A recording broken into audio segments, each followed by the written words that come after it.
My name is Reverend Gabriel Salguero. Let us pray. Almighty God, we confess that our nation needs you and has always needed you. We pray for your blessing upon all of us, Republicans, Independents, and Democrats. As we strive to form a more perfect union, we pray for your strength, guidance, and wisdom. Lord, we recognize that we are living in challenging times that call us to live up to the highest angels of our national character. As we confront the turbulent winds of a global pandemic, economic uncertainty, and civil discord, may your gracious hand lead us to the peaceful shores of love, justice, and civility. Help us, O Lord, to be ever mindful of the most vulnerable among us, from our golden generation to our youngest children, desde nuestros inmigrantes to our veterans, from our healthcare workers to our school teachers. Give us a heart of compassion and grace. This nation, from Miami to Minneapolis and from Portland to El Paso, ask you to shepherd us to a hope-filled vision that does justice, ama la misericordia, and walks humbly before you. I pray this in the matchless name of Jesus. Amen. Welcome to our convention across America. We had hoped to gather in one place, but instead we figured out a safe and responsible way to come together to share our ideas and talk about the future of our country. And that's the kind of leadership we need right now. That's the kind of leadership that Joe Biden and Kamala Harris will bring to the White House. So during the next 4 nights, we will gather safely from our homes to listen, to learn, to be inspired, to act, to vote, and to build that more perfect union. I am honored to be with you this evening. I'm here tonight as a 9th-generation Texan, as a daughter of a veteran and a teacher, as a mother, as a voter, and as a patriot. I share Joe Biden's belief that the story of America is one of ordinary people coming together to do extraordinary things. And at our best, our country rewards hard work. We celebrate diversity. We look out for each other and we lift one another up. So tonight, we're going to begin with the simple kindness we've been extending to each other a lot lately. We're going to check in with folks around the country and ask, how are you doing? As many of you know, small businesses employ half of all U.S. workers. Tonight we have Scott. Scott, you are a small business owner from Swarthmore, Pennsylvania. Small businesses have been hit so hard in this crisis, so many small businesses. How are you doing? How are you managing? Well, you know, it's been rough. Rough is a nice word to say it. My wife and I, 31 years ago, began our business, and quite honestly, over all these years, we faced some adversity and challenges, but to be honest, nothing like we are today. We've literally had to reinvent our business several times since the beginning of the year, just to stay afloat. And you know, our revenue, for example, is off about 40%. We have half of the employees that we had pre-COVID, and you know, our customers are a little scared. Our employees are sometimes afraid to come to work because of the COVID, and to be honest with you, I'm just frustrated. I don't understand how we got here. We are the greatest nation in the world, and it just seems to me that, you know, maybe if we just came together on this one issue alone, maybe as Americans and being united, we can overcome. Yeah. Thank you, Scott, for sharing your story. I'm sure many small business owners feel the same way that you're feeling now.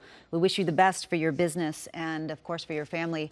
Now I'd like to turn to Marley Diaz, who is 15 years old from West Orange, New Jersey. She is a literary activist and author, and she is the founder of 1,000 Black Girl Books.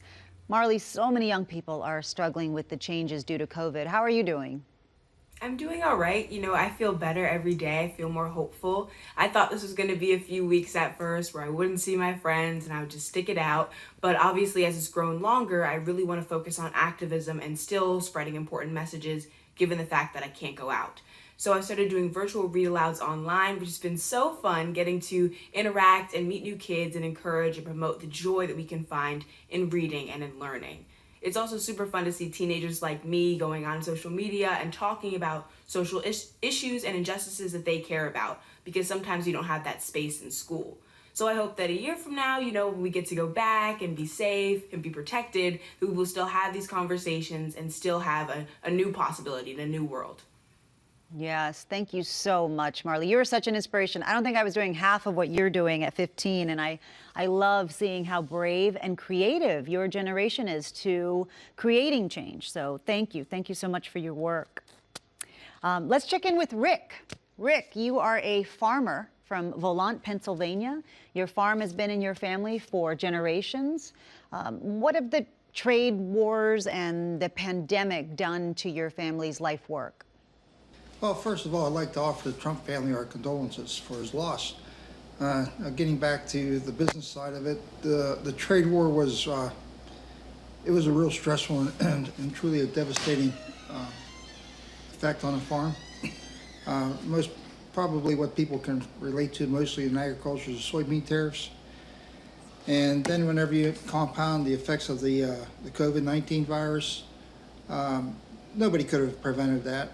It's a shame our leadership misinformed the people like myself and the country on what was coming down the road.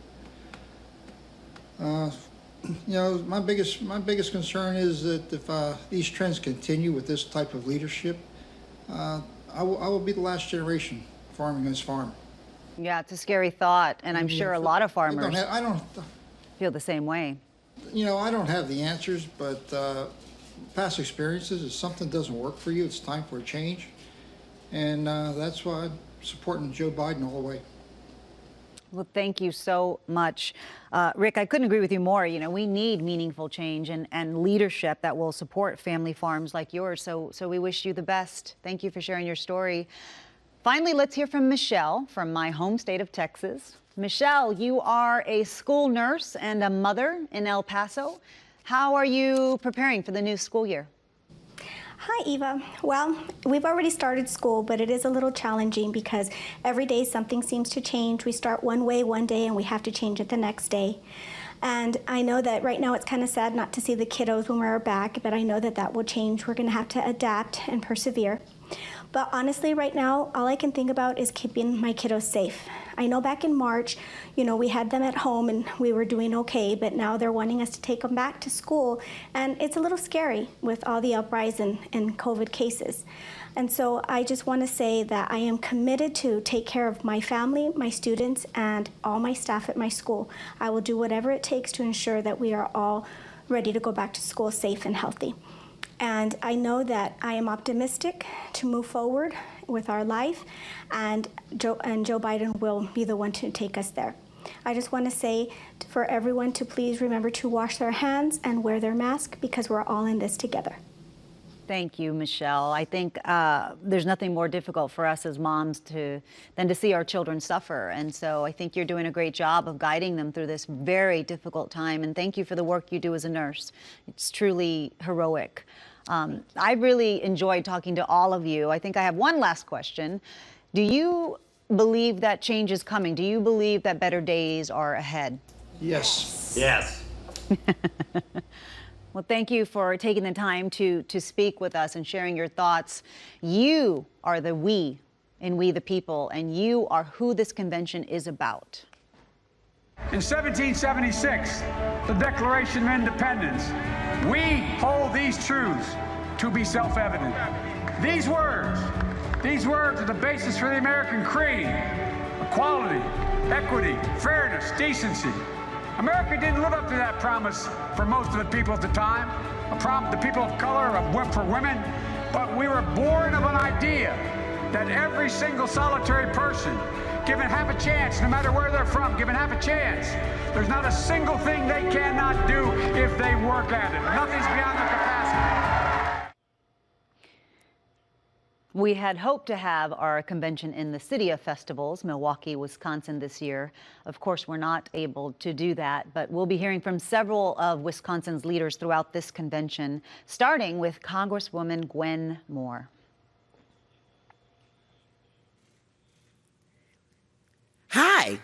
I'm Gwen Moore, and it's my honor to represent Milwaukee in Congress and to kick off the 2020 Democratic Convention. Oh, I sure wish you all were here in the city of Milwaukee, which takes its name from the languages of the first peoples, interpreted as good land and gathering place by the waters.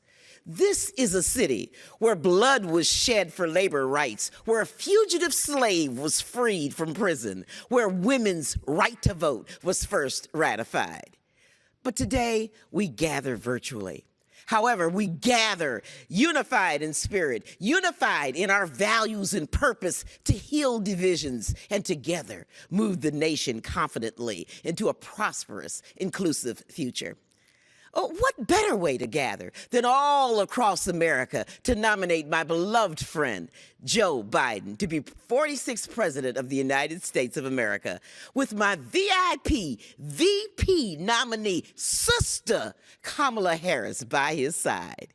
Tonight, we are gathered to reclaim the soul of America. So if you're ready to come together, America, text JOIN to 30330. Thank you, I love you all, and God bless you.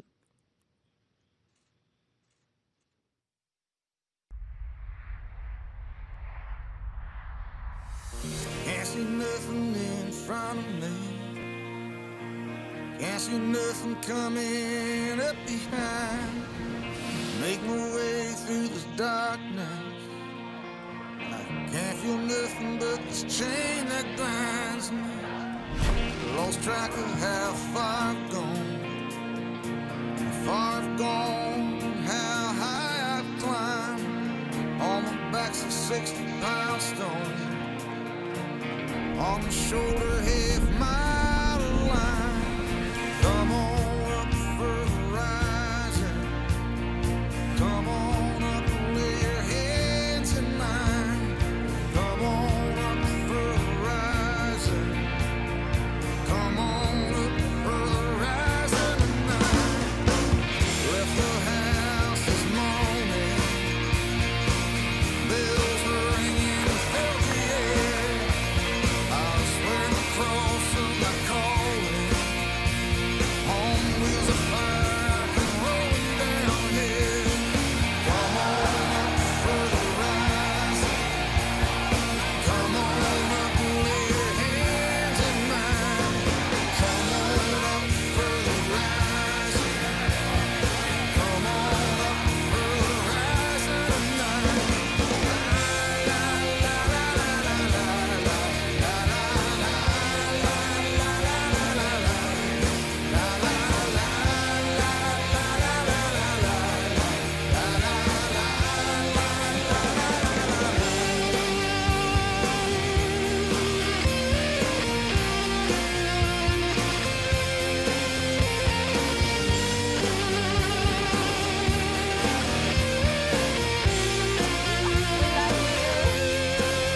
spirits above and behind me, faces gone like ice, burning bright. May the precious blood find me, for as I stand before your fiery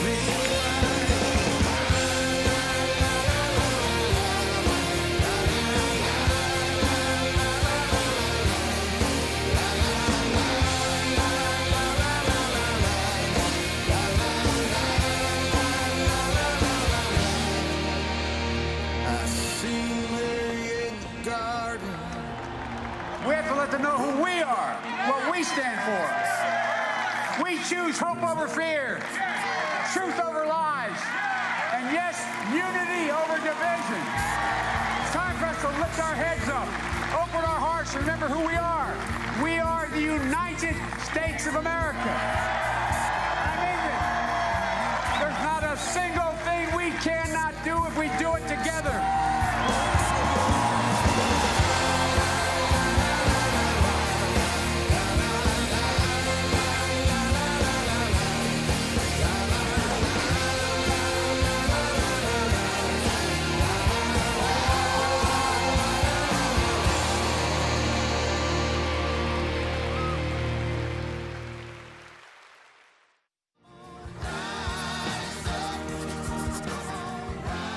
The idea of us calling ourselves the United States of America feels like it's pretty wrong right now. I'm fairly ashamed to say it, but I'm one of many who voted for the current president, Donald Trump. I challenge you to think back to what made you vote for Donald Trump in 2016. I know I sure have, and I've registered as a Democrat for the first time in my life. I'm doing that because I think this election is bigger than any political party. What I think, in light of current events, if nothing else, we need more than anything is a proven leader. Donald Trump's rhetoric it's divisive, it's dangerous.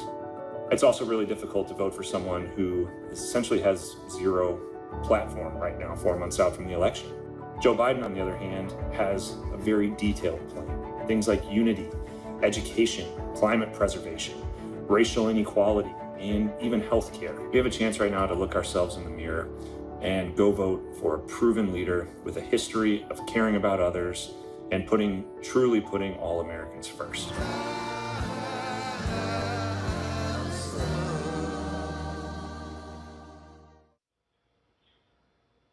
Our nation is facing a lot right now, and over the next 4 nights, we're going to cover it all.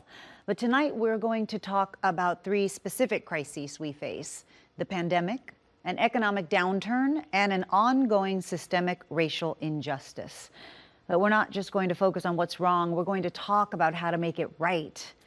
When peaceful protesters were tear-gassed across from the White House, our next speaker stood up, stood strong, and turned that place into the Black Lives Matter Plaza in their honor.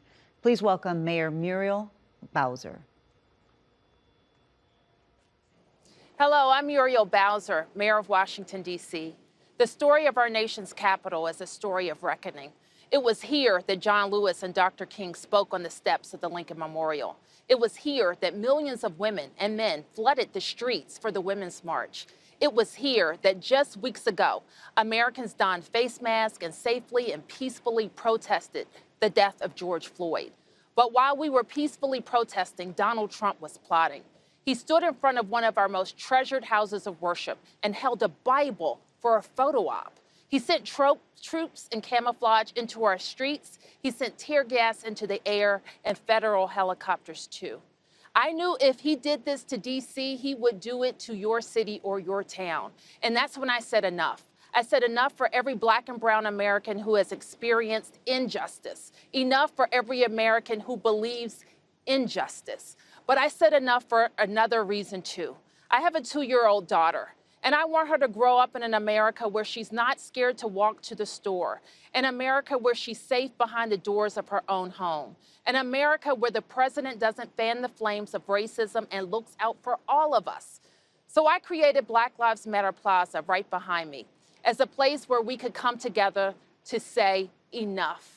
And by coming together this November to elect Joe Biden and Kamala Harris, we will say next. Because we can't just paint those words behind me.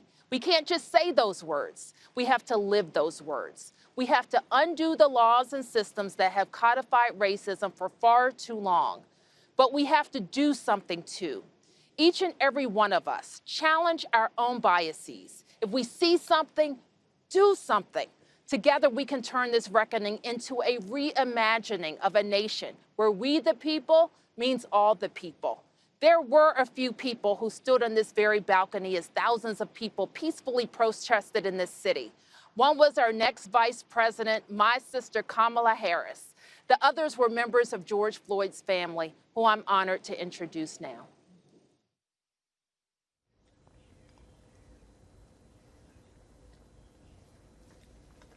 My brother George was selfless. He always made sacrifices for his family, friends, and even complete strangers. George had a giving spirit, a spirit that has shown up on streets around our nation and around the world. People of all races, all ages, all genders, all backgrounds, peacefully protesting in the name of love and unity. It's a fitting legacy for our brother, but George should be alive today. Breonna Taylor should be alive today. Ahmaud Arbery should be alive today. Eric Garner should be alive today. Stephon Clark, Tatiana Jefferson, Sandra Bland, they should all be alive today.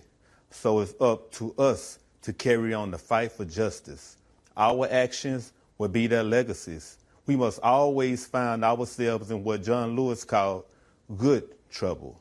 For the names we do not know, the faces we'll never see, those who can't mourn because their murders didn't go viral. Please join me in a moment of silence to honor George and the many other souls we lost to hate and injustice. And when this moment ends, let's make sure we never stop saying their names.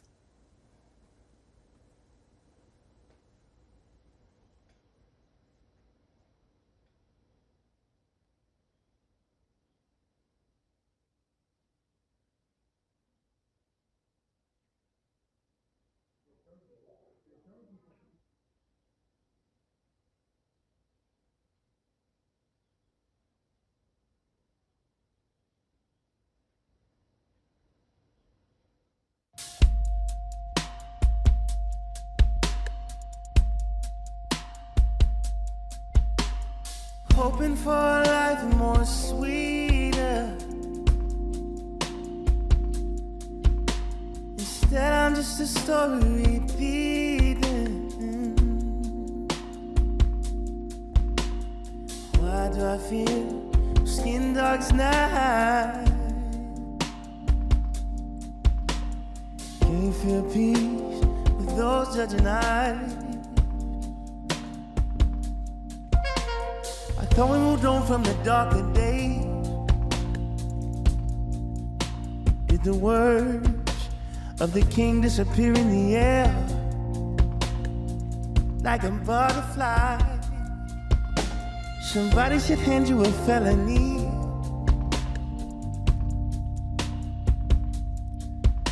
Cause you stole from me my chance to be. Hoping for a life more sweeter.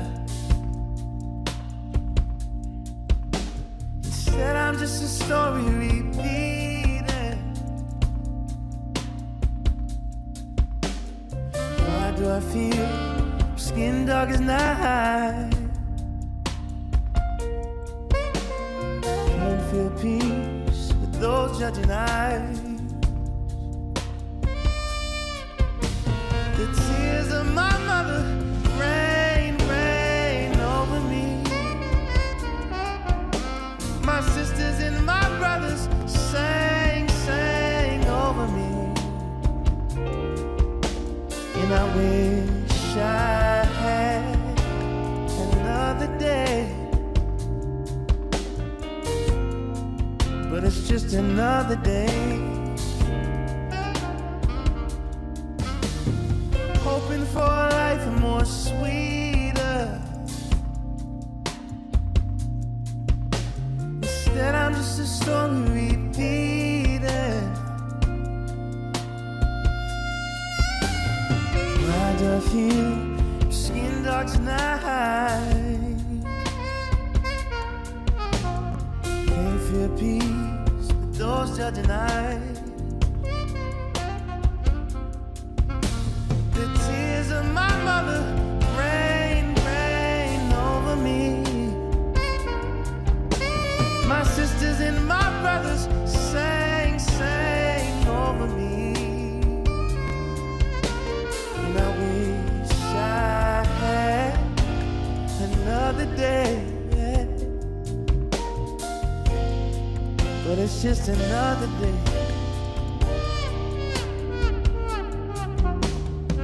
Hoping for a life more sweeter.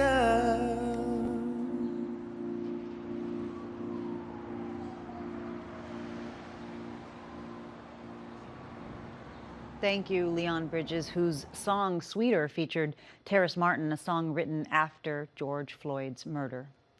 You know, we have to ask ourselves, how do we, the people, take the protest and turn them into progress? How do we take the changes we're seeing in the hearts and minds of people and translate it into real and lasting change in people's lives? We need to address the economic inequalities that this virus has exposed and worsened. And we need to solve the testing and healthcare disparities that have led to people of color dying from COVID at higher rates than white people. And we need to make it easier for Americans to vote. We have a lot to do.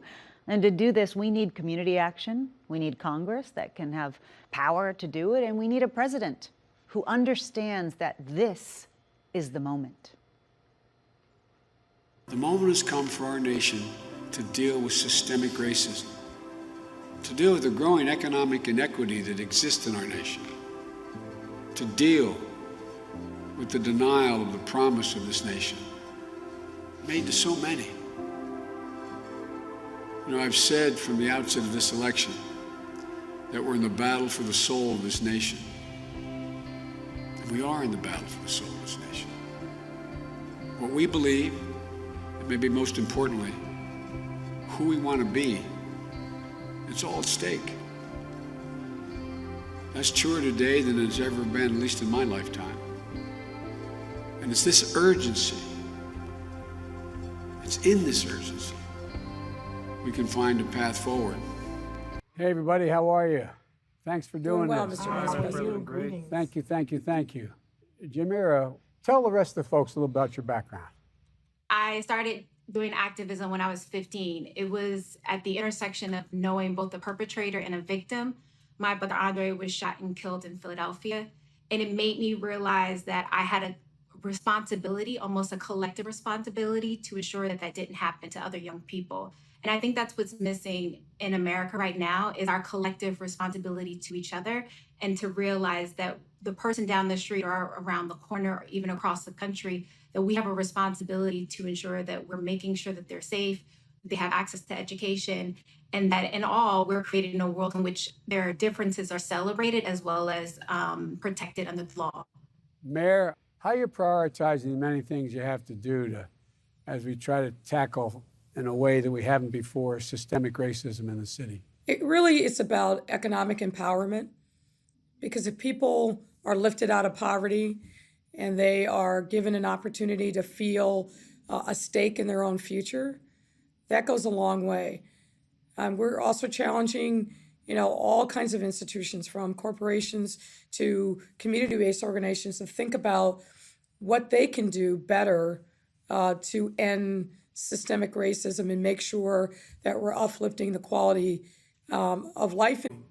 It should be seen as a democratic thing to do, the most patriotic thing we can do, and not a partisan exercise. Secondly, how do we open up access to voting so we could address some of the systemic problems? Not only should we reauthorize the Voting Rights Act, but we have to go further. Most importantly, voting should be seen as a constitutional right that's guaranteed, and with that level of sight, that all citizens can be assured that they can have unfettered access without being suppressed. This is a watershed moment, and we can't lose this moment. We have got to have action at the national level. We have got to have congressional action. We cannot have 18,000 police departments, and in 2020 have police departments still allowing the use of a knee on a man's neck in George Floyd. A lot of us were shocked, and I think what gives me hope is that police officers were shocked. Police officers have spoken out, and we're hopeful that we'll have some national standards as it relates to policing, use of force, a national database, abolishment of prohibition on a national standard in terms of chokeholds, and that we actually use the death of George Floyd and others to actually make policing take it to the next level, which is what everyone wants, including all the good cops that are out there, that thankfully are more of them than there are bad cops.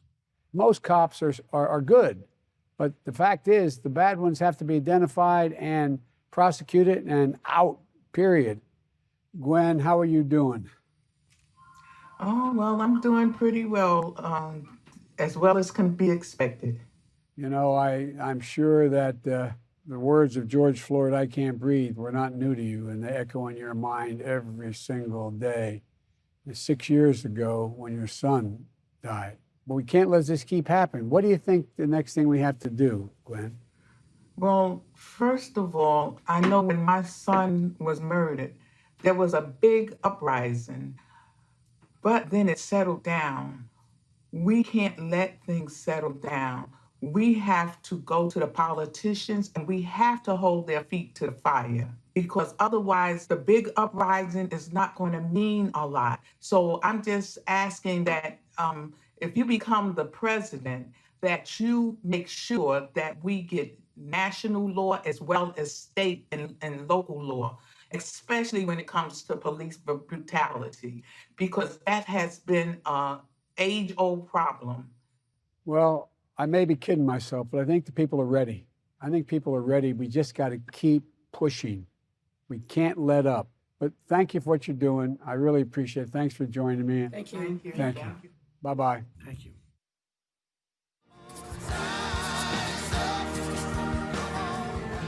Racism structurally, individually, and systematically is real.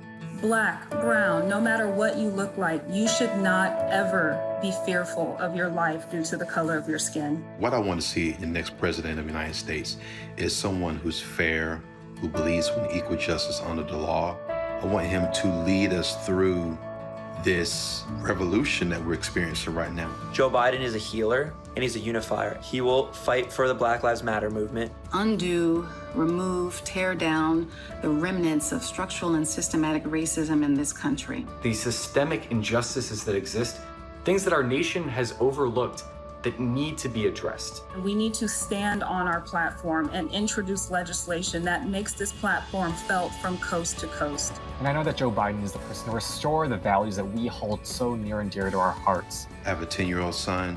I want to make sure that there is a world that's left better for him.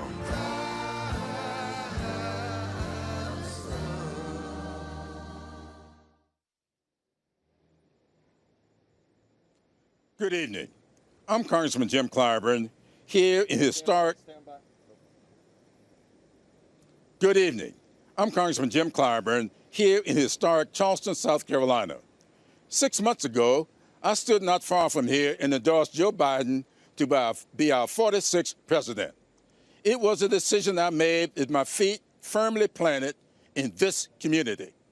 This community, where 80% of African Americans in this country can claim community that is still healing from the wounds we received when the white supremacists entered Emmanuel AME Church and murdered 9 black parishioners as they studied the Bible together. The ground beneath our feet is seeded with pain that is both old and new. But from that soil, we always find a way to grow together. Earlier this summer, the city of Charleston removed a statue honoring John C. Calhoun, an honored advocate of slavery. And construction is underway on the International African American Museum at Gadsden's Wharf. Much like the country as a whole, we are stepping out from the shadows of our past and beginning to lay the groundwork for a more just future. It won't be easy. We can only succeed if we move forward together. So we will need a president who sees unifying people as a requirement of the job. A president who understands the true meaning of community and how to build it through trust and humility. And with so many families experiencing loss in this pandemic, lost jobs, lost loved ones, and lost confidence in the president to keep us safe, we need a president who understands both profound loss and what it takes to bounce back. But more important than his firsthand experience with loss and hardship is his ability to translate that perspective into policy and solutions, and prioritize hard-working people and persistent poverty counties over partisan politics or personal gain. That's why I stand with Joe, and why he will always be an adopted son of South Carolina. Joe Biden is as good a man as he is a leader.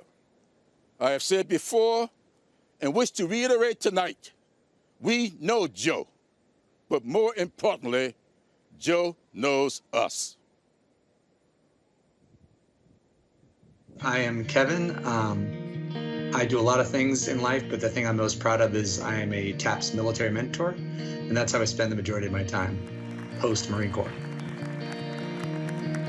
Building memories like the ones we build together is the single best thing I do with my time. Thank you for allowing me to be a part of your lives and sharing the journeys for the past decade. We've got about 500 kids and family members and mentors, and we're all packed into this very large ballroom. And all of a sudden, the back door opens up, and in walks Joe Biden. I had almost an out-of-body experience because he surprised us all. You know, I like to think I'm decent at reading people.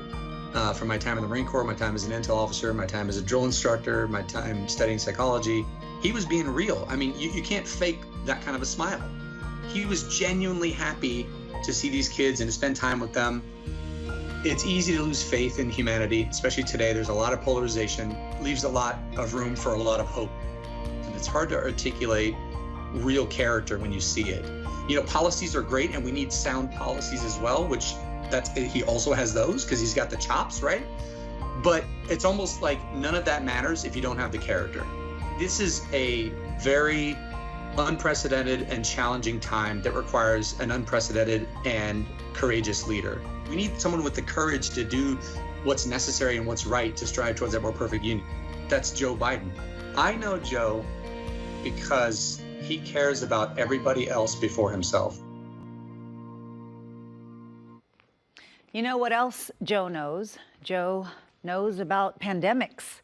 In 2014, he helped stop the spread of Ebola and brought the world together to keep it contained. And after that success, knowing this would happen again, Vice President Biden and President Obama assembled a pandemic playbook to make sure that America was prepared and protected. The Trump administration disbanded the pandemic response team that was given to them. Americans have died and lost their livelihoods because of it. We, the people, deserve a president who believes in science, that recognizes the threat of COVID, who has a plan to get us through it. And that is Joe Biden.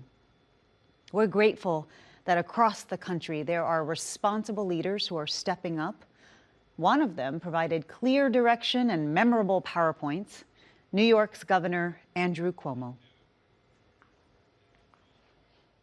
Hello. Today's Monday, day 170. New Yorkers were ground zero for the COVID virus and have gone from one of the highest infection rates on the globe to one of the lowest. We climbed the impossible mountain, and right now we are on the other side. We did it with the kindness and assistance of so many. New Yorkers want to thank everyone who came to our aid, 30,000 Americans who volunteered to come here to help in our hour of need. Your love gave us the strength to carry on. We went through hell, but we have learned much. We know that our problems go beyond the COVID virus. COVID is the symptom, not the illness. Our nation is in crisis, and in many ways, COVID is just a metaphor.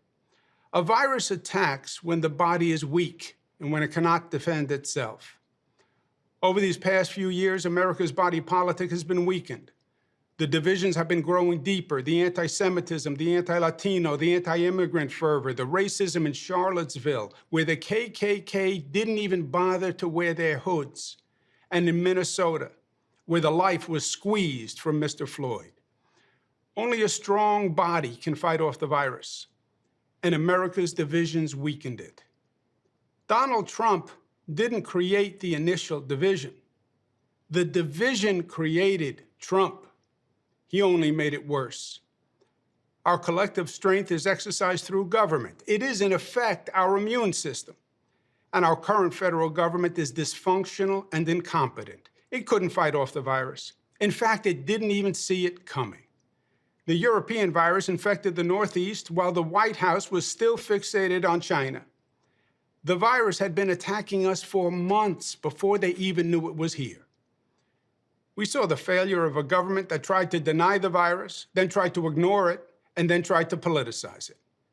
The failed federal government that watched New York get ambushed by their negligence, and then watched New York suffer, but all through it learned absolutely nothing.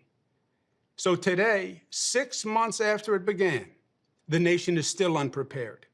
And we now face a second threat, but this time not from Mother Nature. This is a man-made threat by our own negligence. we now see the virus ricocheting across the country from one state to another. Today, we trail the world in defeating COVID. We have over 5 million cases. Americans learned a critical lesson: how vulnerable we are when we are divided, and how many lives can be lost when our government is incompetent. But we learned something else, my friends. We saw the negative, but we also saw the positive. As they proved their way failed, we proved that our way succeeded. That America can still rise to the occasion. We can put our differences aside and find commonality. Government can tell the truth and can build trust. We can judge by content of character rather than color of skin. We can care for one another. That Americans can work together and forge community and a competent government. That, of course, we will wear masks because we are smart and because I care about you and because you care about me. Of course, we will socially distance because staying away shows how close we actually are. Yes, we will set up testing and tracing and do whatever we need to do to mobilize to win this battle because we are America. We win wars, and we are the greatest country on the globe. And for all the pain and all the tears, our way worked, and it was beautiful. We showed that our better angels are strong and that Americans will rise to their call. We saw that even at the end of the day, even if it is a long day, that love wins. Americans' eyes have been opened, and we have seen in this crisis the truth that government matters and leadership matters. And it determines whether we thrive and grow or whether we live or die. Now we need a leader as good as our people. A leader who appeals to the best within us, not the worst. A leader who can unify, not divide. A leader who can bring us up, not tear us down. I know that man. I've worked with that man. I've seen his talent. I've seen his strength. I've seen his pain, and I've seen his heart. That man is Joe Biden. Joe Biden is what I call America tough. Tough in the best way. Tough that is smart, united, disciplined, and loving.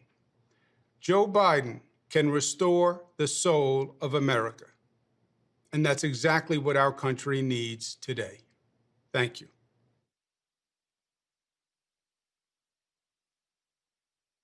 And now we'll hear from Kristen Urquiza. Hi, I'm Kristen Urquiza. I'm one of the many who has lost a loved one to COVID. My dad, Mark Anthony Urquiza, should be here today, but he isn't. He had faith in Donald Trump. He voted for him, listened to him, believed him and his mouthpieces when they said that coronavirus was under control and going to disappear, that it was okay to end social distancing rules before it was safe, and that if you had no underlying health conditions, you'd probably be fine. So in late May, after the stay-at-home order was lifted in Arizona, my dad went to a karaoke bar with his friends. A few weeks later, he was put on a ventilator. And after 5 agonizing days, he died alone in the ICU with a nurse holding his hand. My dad was a healthy 65-year-old. His only pre-existing condition was trusting Donald Trump, and for that, he paid with his life. I am not alone. Once I told my story, a lot of people reached out to me to share theirs. They asked me to help them keep their communities safe, especially communities of color, which have been disproportionately affected. They asked me, a normal person, to help because Donald Trump won't. The coronavirus has made it clear that there are 2 Americas: the America that Donald Trump lives in and the America that my father died in. Enough is enough. Donald Trump may not have caused the coronavirus, but his dishonesty and his irresponsible actions made it so much worse. We need a leader who has a national, coordinated, data-driven response to stop this pandemic from claiming more lives and to safely reopen the country. We need a leader who will step in on day one and do his job, to care. One of the last things that my father said to me was that he felt betrayed by the likes of Donald Trump. And so when I cast my vote for Joe Biden, I will do it for my dad. Thank you, Kristen, for sharing your story. Our nation grieves for your father and all those who we've lost to this virus.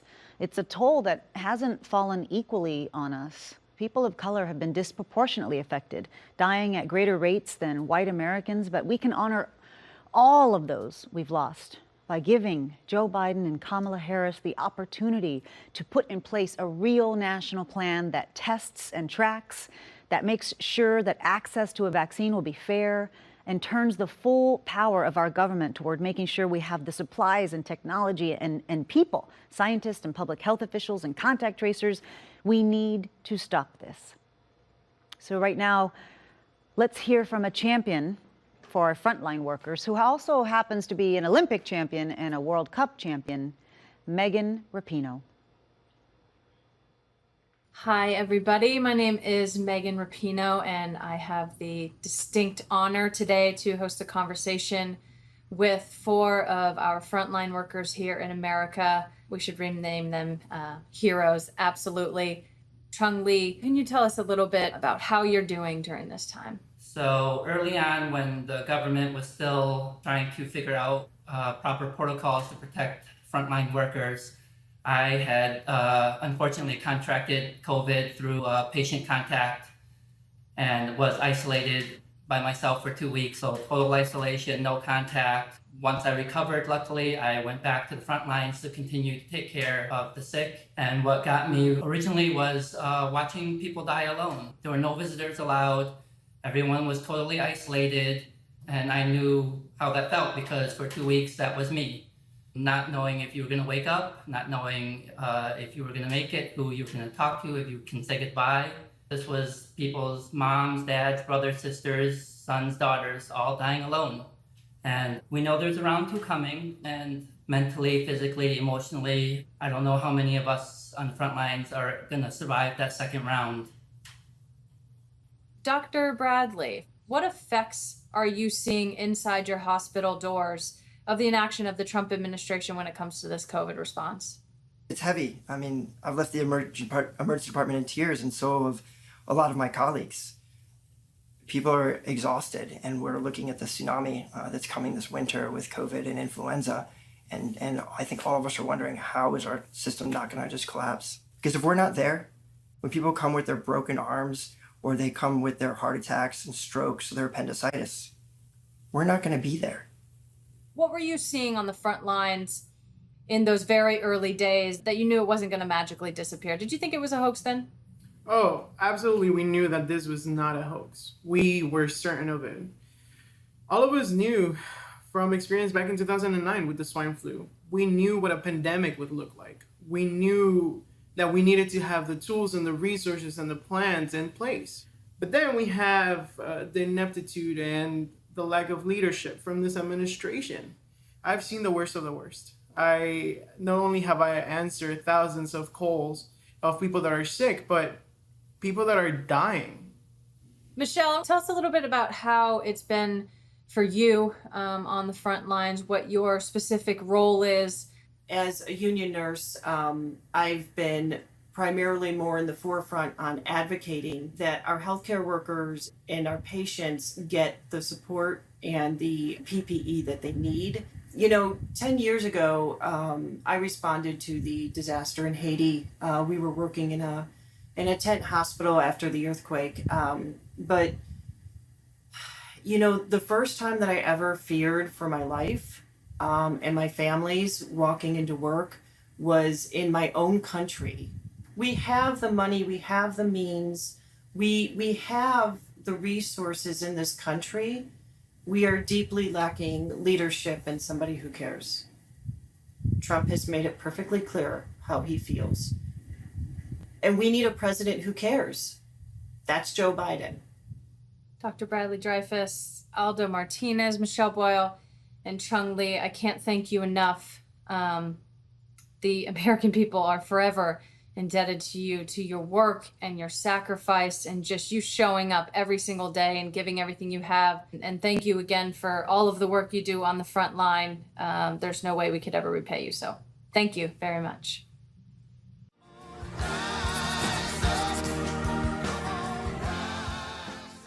Millions of people and veterans and senior citizens rely on the postal system for prescription medicines, for their checks. Having the Postal Service deliver my prescriptions became even more comforting when the COVID-19 virus hit us here in the United States. However, now, with Donald Trump in office and his attempts to undermine the United States Postal Service, we are extremely concerned.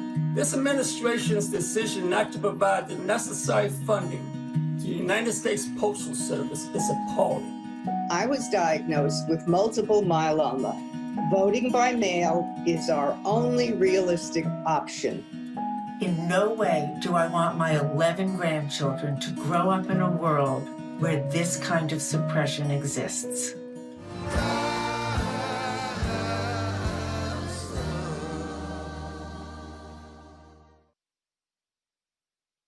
I'm Sarah Gideon, and I'm running to represent Maine in the U.S. Senate. Every day, I see the caring and resilient spirit that will get us through this crisis. Americans are looking out for one another. It's time we had leadership in Washington that did the same. With Joe Biden in the White House and a Democratic Senate, I know we can build back our economy and our communities even stronger. But tonight, I am here to welcome someone who has strong ties to our state and is here in Maine with me.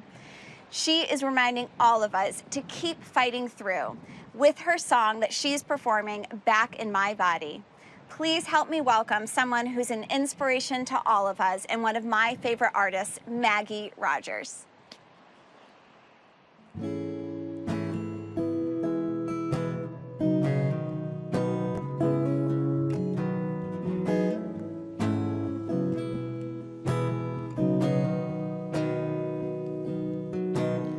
I was stopped in London when I felt it coming down, crashing all around me with a great triumphant sound. Like the dam was breaking and my mind came rushing in. I was stopped in London, oh, I was awakening.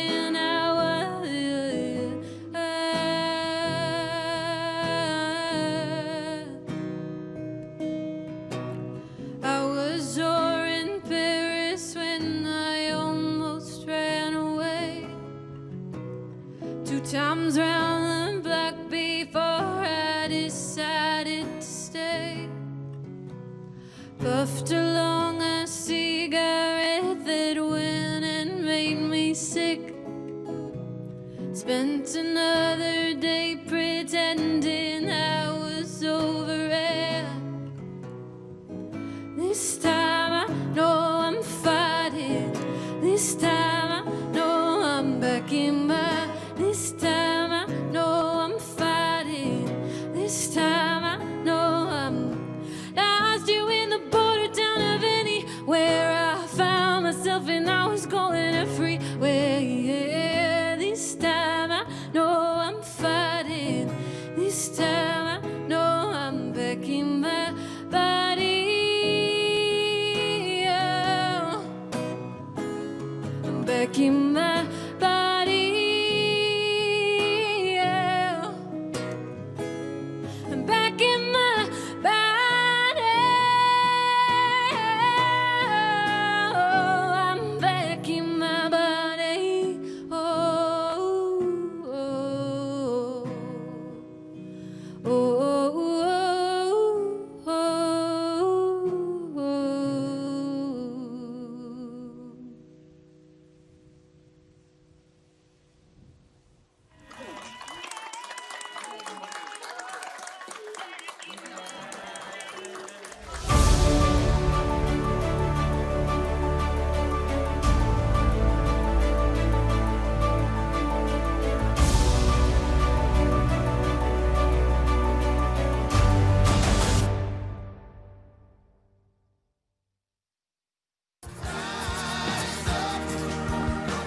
When the COVID-19 pandemic hit, all I could think about were my students and their families. All the suffering and pain and death that really didn't have to be this way.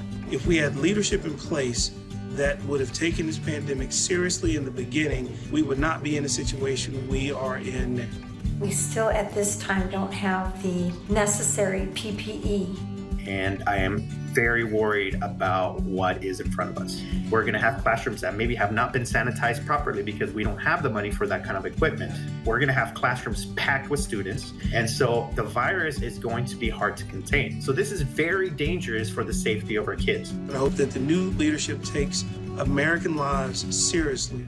I know Joe Biden understands that the only way to keep people safe and our economy strong is to follow the recommendations of doctors. And we're going to do everything we can to get Joe Biden elected.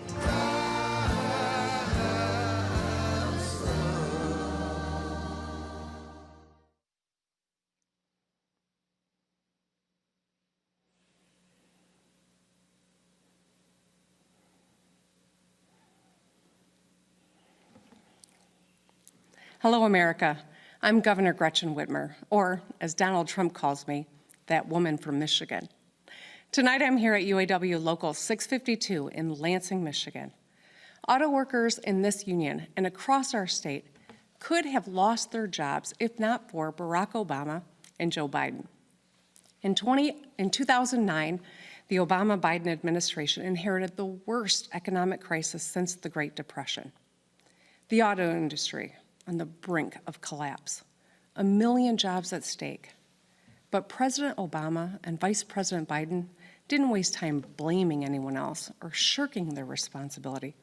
They got to work. They brought together union members, companies, and lawmakers on both sides of the aisle, and they saved the auto industry. And wouldn't you know, just a few months ago, as our nation began battling COVID-19, auto workers across Michigan sprang into action. They started making protective equipment for doctors and nurses on the front lines. Let me break it down. President Obama and Vice President Biden saved these auto workers' livelihoods. Then these workers did their part to save American lives. That's the story of this great nation. Action begets action. Progress begets progress. And when we work together, we can accomplish anything. After all, democracy is a team sport, especially now. It's crucial that we rally together to fight this virus and build our economy back better. From the jump, we took this pandemic seriously in Michigan. We listened to medical experts. We planned. And with a lot of work from the auto workers and too little help from the White House, we executed our plan.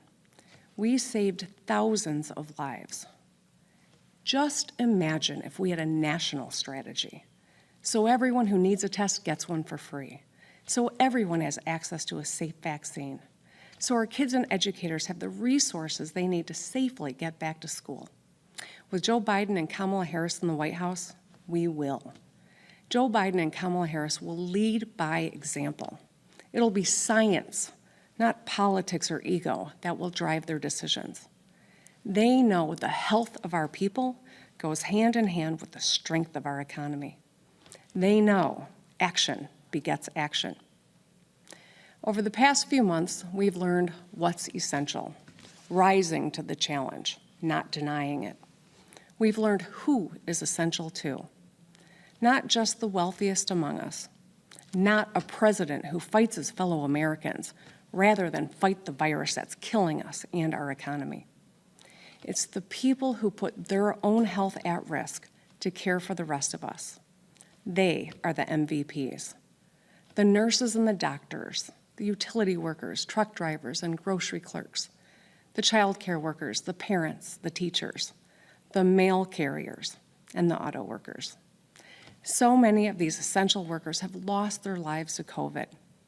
Nearly 1,000 healthcare workers, more than 170,000 people across America, including a 5-year-old girl named Skylar from Detroit, whose mom is a police officer and dad is a firefighter. Generation after generation, our nation has been defined by what we do or what we fail to do. So, for Skylar, for her parents, and in the memory of all those we've lost, let us act. Let us heal as one nation. Let us find strength to do the work.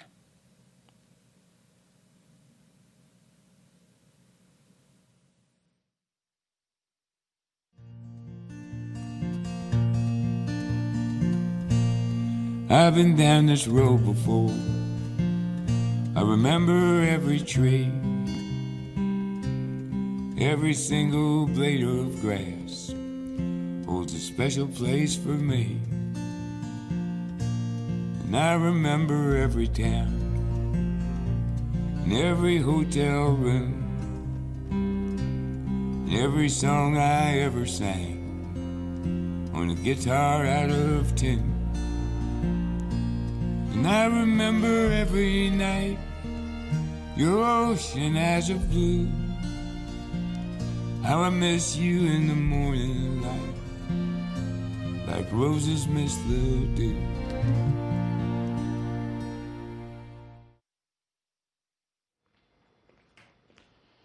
We, the people, means all the people, even those with whom we might not agree, even those we might not expect to see at a Democratic convention. But Joe Biden is a guy who has earned the respect he commands across the world and across the aisle. The stakes in this election call for that kind of leadership. We have to think about more than one party. We have to think about the very core of our democracy. And that's why you're about to hear from some unexpected voices. I'm Governor Christine Todd Whitman. What am I doing here? I'm a lifelong Republican. My parents were introduced at a Republican National Convention by their parents. That's how far back it goes. But this isn't about a Republican or Democrat. It's about a person decent enough, stable enough, strong enough to get our economy back on track.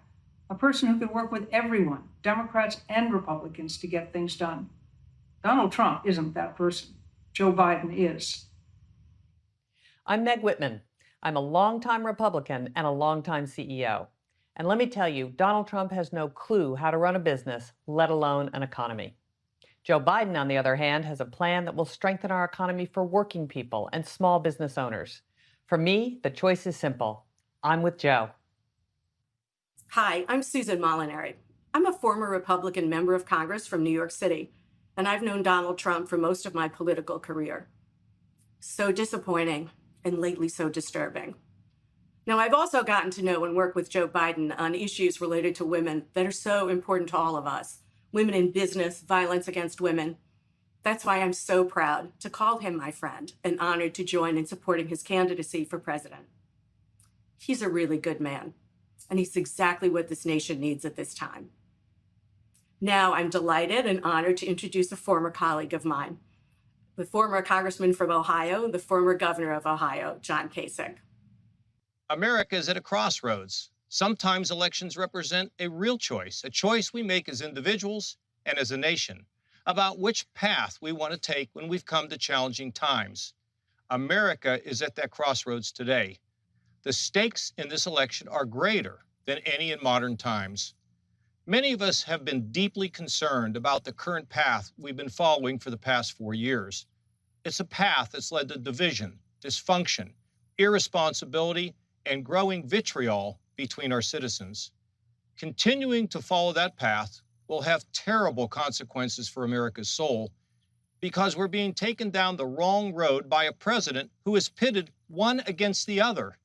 He's unlike all of our best leaders before him who worked to unite us, to bridge our differences, and lead us to a united America. I'm a lifelong Republican, but that attachment holds second place to my responsibility to my country. That's why I've chosen to appear at this convention. In normal times, something like this would probably never happen, but these are not normal times. I'm proud of my Republican heritage. It's the party of Lincoln, who reflected its founding principles of unity and a higher purpose. But what I have witnessed these past 4 years belies those principles. Many of us can't imagine 4 more years going down this path. And that's why I'm asking you to join with me in choosing a better way forward. I believe the best of America lies ahead, but only when we rediscovered our shared belief in the United States of America for our children's future, which can be bright, hopeful, and inspired if we choose to make it so. I've known Joe Biden for 30 years. I know his story of profound grief that has so deeply affected his character. I know Joe is a good man, a man of faith, a unifier, someone who understands the hopes and dreams of the common man and the common woman, a man who can help us to see the humanity in each other. He knows that the path to a restored and rejuvenated America lies in respect and unity and a common purpose for everyone. Yes, there are areas where Joe and I absolutely disagree, but that's okay, because that's America. Because whatever our differences, we respect one another as human beings, each of us searching for justice and for purpose. We can all see what's going on in our country today and all the questions that are facing us, and no one person or party has all the answers. But what we do know is that we can do better than what we've been seeing today, for sure. And I know that Joe Biden, with his experience and his wisdom and his decency, can bring us together to help us find that better way. I'm sure there are Republicans and independents who couldn't imagine crossing over to support a Democrat. They fear Joe may turn sharp left and leave them behind. I don't believe that, because I know the measure of the man. It's reasonable, faithful, respectful. And you know, no one pushes Joe around. Joe Biden is a man for our times, times that call for all of us to take off our partisan hats and put our nation first for ourselves and, of course, for our children. When America chooses the right path and pulls together, like we've done so many times before, we can dream big dreams, and we can see the top of the mountain as a United States of America with a soul that is a beacon of freedom to the entire world.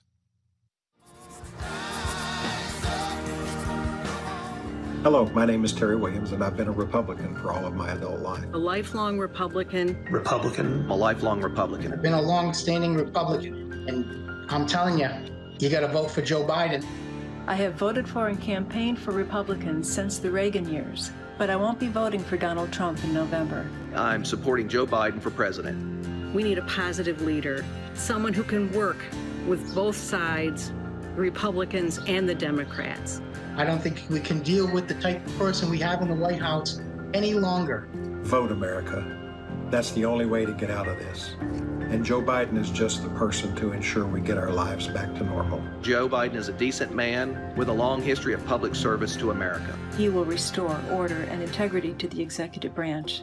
I would strongly encourage all of us to come together and hopefully return our country's political discourse back to some measure of normalcy and decency. I'm absolutely sure he's going to help us bring this country together once again.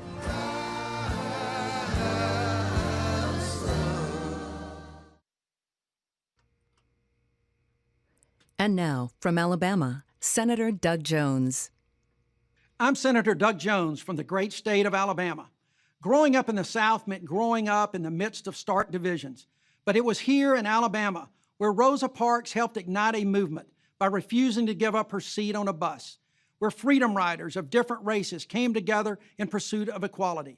And it was here in Alabama where John Lewis marched across a bridge toward freedom. From a young age, I knew the hope that comes from seeing good people work to heal our divisions. It's what led me to become the United States Attorney, where I convicted 2 Klansmen who murdered 4 young black girls in a 1963 Birmingham church bombing and delivered long overdue justice. I'm standing in front of an exhibit dedicated to their memory.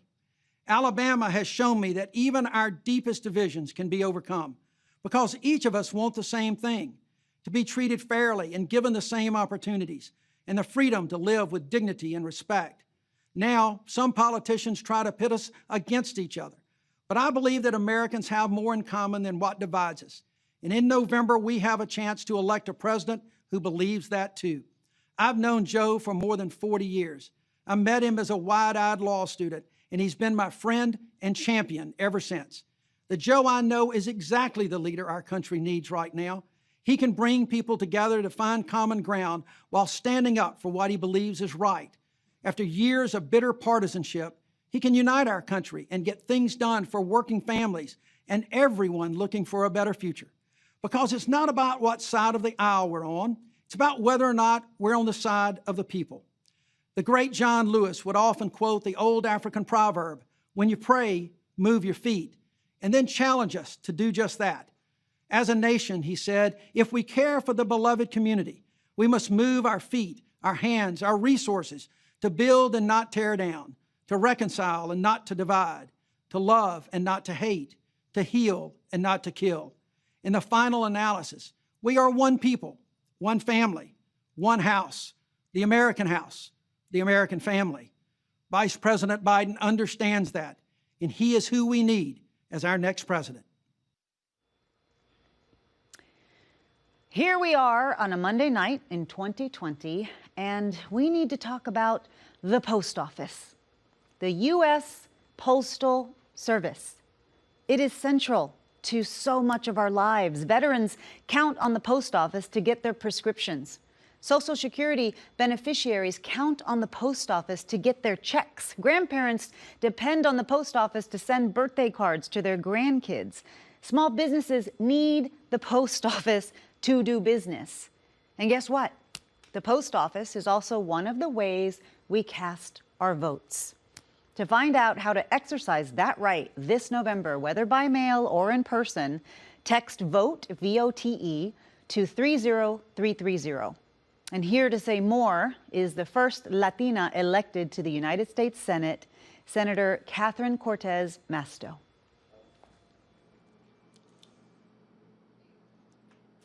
Hello, I'm Senator Catherine Cortez Masto from Nevada.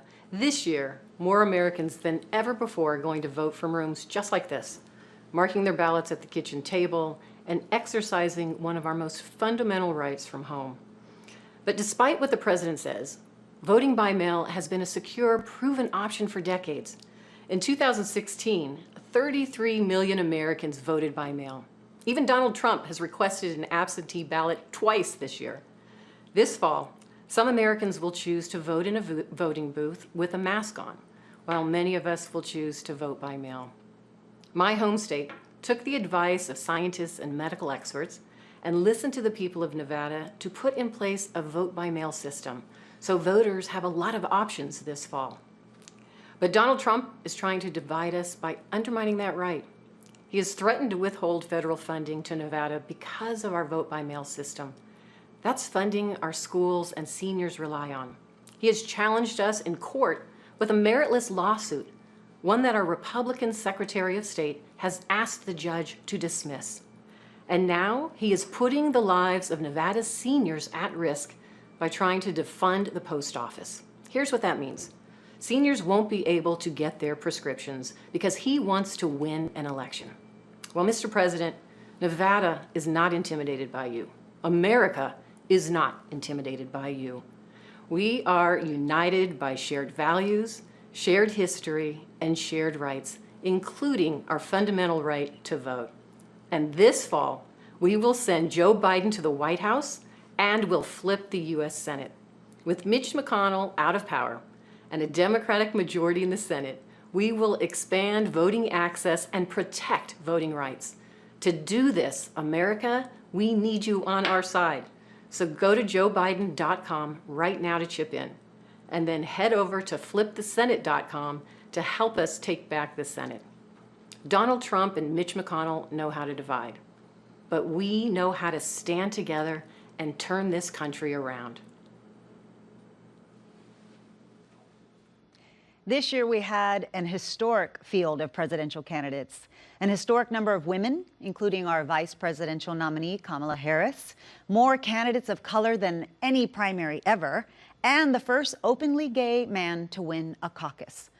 This party, the Democratic Party, welcomes everyone, encourages everyone to lead, and invites everyone's ideas to ensure this country builds back better.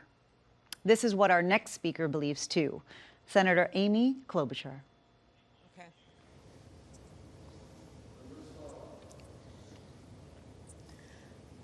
Hello, America. Like my friend Catherine, I believe that the right to vote is fundamental and the post office is essential. You know, the president may hate the post office, but he's still going to have to send them a change of address card come January. Donald Trump just happens to be in my state today, trying to divide people instead of responding to the pandemic and the significant needs of our economy. But Democrats, independents, and yes, many Republicans have had enough of his divisiveness. Tonight, my friends, in contrast, we've heard a lot about how we can unite as Americans, about our shared values, our shared dreams, how we've come together in the face of crisis. But I want to be clear. Unity isn't about settling.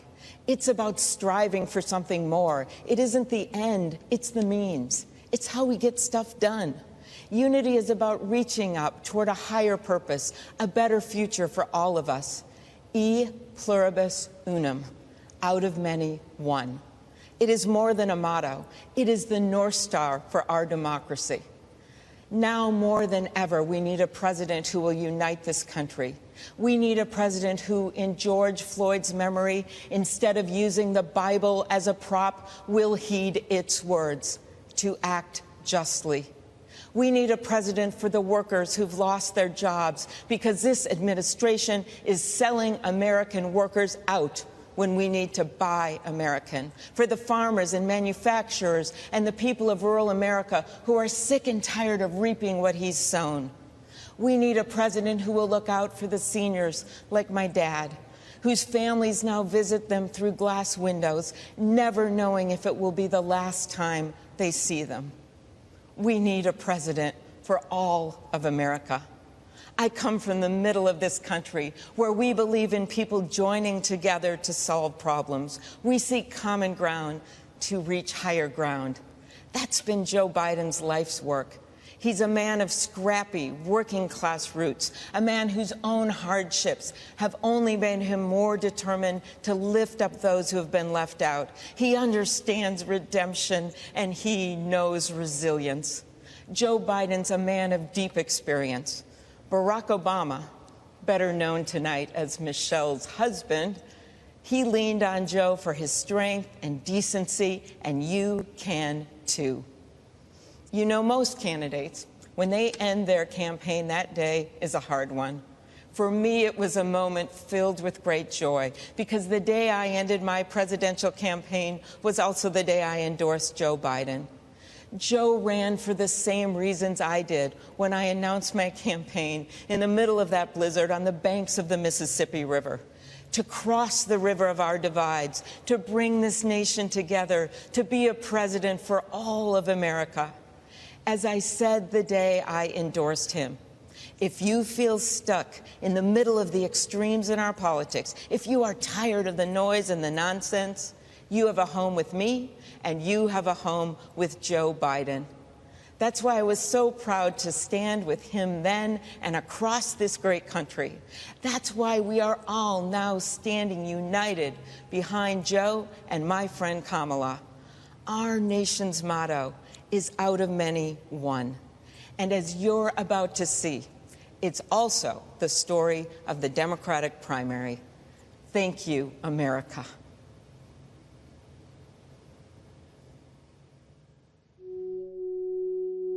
We all ran for president, motivated by the same reasons. As I watched President Trump divide this country more and more, I thought to myself, what are you willing to do to stop him? You had the most destructive, hateful, racist president in the history of this country, who is literally tearing apart the fabric of the United States of America. Donald Trump is a failed business person and desperately failed us as a president.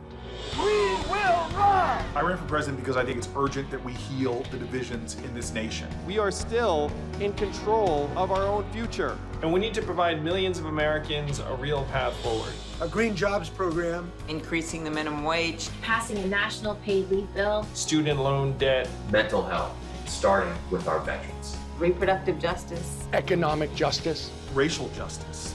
And there is so much a new president can do to bring us together. It's time to get up. Get back. Starting a presidential campaign is daunting. I mean, you have to reach hundreds of millions of people. You have these incredibly long days, often capped off by these evening events that go on for hours and hours. Your challenge as a candidate is to be true to yourself and true to why you ran in the first place. That is something, by the way, that I really admire about Joe Biden. He really is his own man. He knows who he is. Joe Biden is somebody who deeply cares about people who are marginalized, who are being left behind, who are being ignored. I'm a DACA recipient, and I owe you everything. Thank you so much. And you're staying, man. You know, he's had some hard times in his life. He's had some losses in his life. And I think that is something that people relate to. You doing okay? Yep, close to 15 years cancer-free. God love you. Well, I was at a service for 4 fallen Afghanistan soldiers, and I saw those families who were so comforted by Joe Biden. When they walked out, they knew someone cared for them. Someone could relate to their own pain they were having. We need that in the White House. I still remember standing side by side with him on the debate stage, and we were having a go of it. But what was remarkable to me was in the commercial break, he puts his arm around me and starts telling me how good my ideas are. And next thing you know, I feel like he's giving me a pep talk and literally telling me how important it is, how really important it is that I'm on that stage. Joe called me the night I suspended and was extraordinarily gracious and comforting, and he told me I should be proud of myself, said that I did myself and my family a real service and the country a service, and that meant a lot coming from Joe. Look, it's not easy to unite the Democratic Party. We're a rambunctious group. Joe Biden has pulled it off. He wants to get the best ideas on the table so we can move forward in the best way possible. He's included my Family Bill of Rights. He has unified our group around a clean energy strategy. The Domestic Workers Bill of Rights, I'm very excited that that's in there. He's the kind of leader that brings other leaders in. This is a guy that's going to walk into the Oval Office and not have to find his way around, but it will actually walk in and have already sort of honed the instincts you need to lead the most powerful nation on earth through a crisis. On the other side, Donald Trump does not understand who we are as Americans. He really doesn't. This is a guy that blames everyone for everything. You know, he blames the city of Baltimore. He blames the country of Denmark. He blames the Prime Minister of Canada for cutting him out of the Canadian version of Home Alone 2. Who does that? There are no sidelines. There's no sitting this one out. There's no hoping that someone else is going to come in and save the day. There is no cavalry. We are the cavalry. The moment has found the person. That person is Joe Biden. Joe has my vote because he will bring decency and dignity back to the White House. We've got one shot to make Donald Trump a one-term president, and that shot is right now. It's showtime! It's showtime! Next president, right here. We understand that things are tough right now economically, but if we're going to beat Donald Trump in November, we need your help. If you're able to go to joebiden.com and chip in $5, $10, whatever you can to fund the change we need to save our democracy, because every bit matters, and it's going to take all of us to make this happen. And no one knows that more than our next speaker, the Biden-Harris campaign's co-chair, Representative Cedric Richmond from New Orleans, Louisiana. Think about the places that make your neighborhood feel like home. The barbershop, where you can catch up on the latest neighborhood news while you get your hair cut. The restaurant, where they know your order by heart. Or this art studio, where a creative guy with a great idea and a ton of hustle turned an abandoned building into a second home for the entire community. You know, economists will tell you that small businesses like this one are critically important to our recovery. But they're also just plain important. Without them, the places we call home just wouldn't be the same. That's the thing Joe Biden understands that Donald Trump never has and never will. When we talk about the economy, it's not just about the stock market. It's about whether you can find work that really means something to you, instead of feeling like you're supposed to be grateful just to get a paycheck. It's about whether people who didn't inherit millions from their parents can build a business from the ground up and have a real chance to compete. And it's about whether in the richest country on earth, everyone, including women and people of color, feel included and empowered. Economists will also tell you that Joe Biden's plan to rebuild our economy will create millions of jobs. But Joe will tell you that his plan is about more than that, because he's seen the world from a different perspective than most politicians. He knows what it's like to live in a real neighborhood, not just penthouse apartments. He knows what it's like to take the train to work, not just a chauffeured limousine. That's why he looks at our economic challenges the same way working people do. And he'll solve them in a way that puts working people first. Joe Biden respects America's workers because he truly understands the dignity of work. You know, it was mostly small talk when we first met. When I would collect his ticket, and time went on, I learned more and more about him as our friendship grew. I think he's most comfortable around everyday working class people. He just always makes you feel like you belong.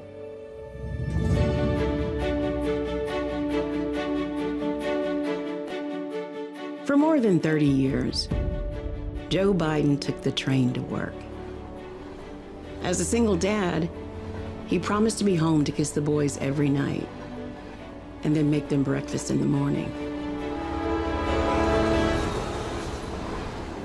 When he got on the train, everyone seemed equal to him. He had time for everybody.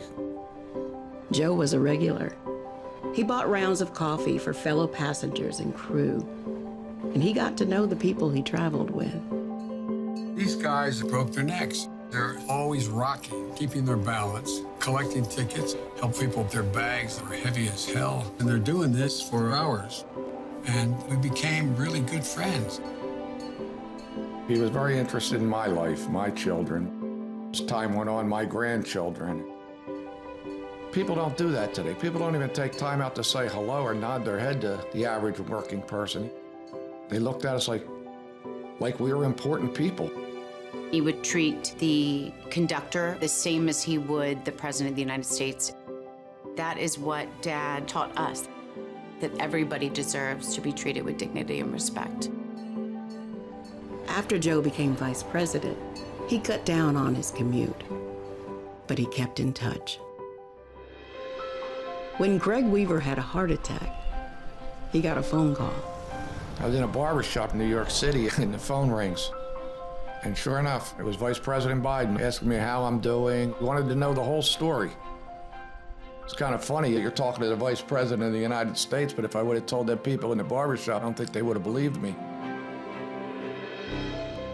I'm not saying it like it was me and I was anything special. Everybody was special to him. We have heroes all over this country, and a lot of the essential workers out there that we don't even see that are behind the scenes. They're keeping this country going. He understands that. The average guy is important to him. The average guy is important to him.